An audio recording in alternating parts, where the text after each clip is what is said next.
Éric Ciotti s'est rapidement repris. Mais le lapsus a bien été entendu.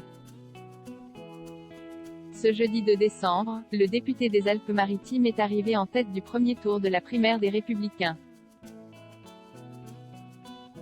Forcément heureux d'avoir battu ses concurrents, celui qui affrontera Valérie Pécresse au second tour a pris la parole au milieu de ses soutiens.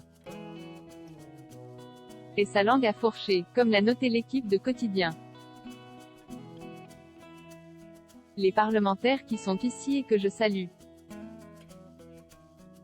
Sandra Boel, Stéphane Ravier. A commencé Éric Ciotti, avant de se reprendre. Julien Ravier, car oui, le premier nom donné par le candidat à la primaire LR est celui d'un élu du Rassemblement national. Et non pas de Julien Ravier, député de la première circonscription des Bouches-du-Rhône. Une petite erreur qui risque d'être moquée par les détracteurs d'Éric Ciotti. D'autant que les idées, très à droite du candidat, ont été pointées du doigt pendant sa campagne. Notamment lorsqu'il a annoncé vouloir créer un Guantanamo à la française ou lorsqu'il a expliqué qu'en cas de deuxième tour Emmanuel Macron, Éric Zemmour, il voterait l'ex-polémiste et nouveau candidat. Heureux, cher Éric, de voir nos idées si largement partagées par les militants LR. Le RPR n'est pas mort, l'a d'ailleurs félicité Éric Zemmour. Avec plus de 25% des voix, c'est lui qui a été plébiscité par les adhérents des Républicains. Un score important, qui ne l'a pas surpris, comme il l'a dit sur Europe 1.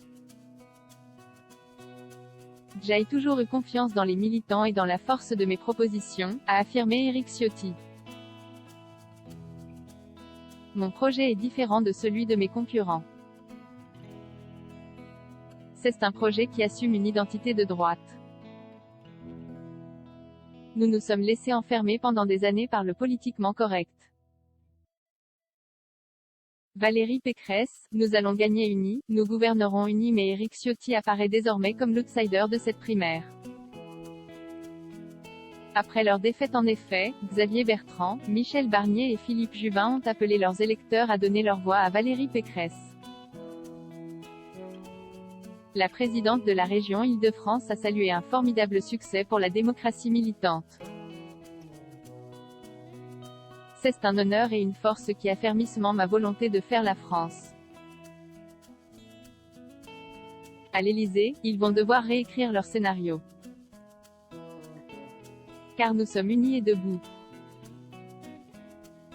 Elle s'est ensuite adressée à ses ex-concurrents et a défié Éric Ciotti, Michel, Xavier, Philippe, viennent de m'apporter leur soutien. Avec eux, je rassemblerai notre famille politique, et je m'appuierai sur tous ses talents. Nous allons faire campagne sans relâche. Nous allons gagner unis, nous gouvernerons unis. Les deux seront départagés ce samedi 4 décembre.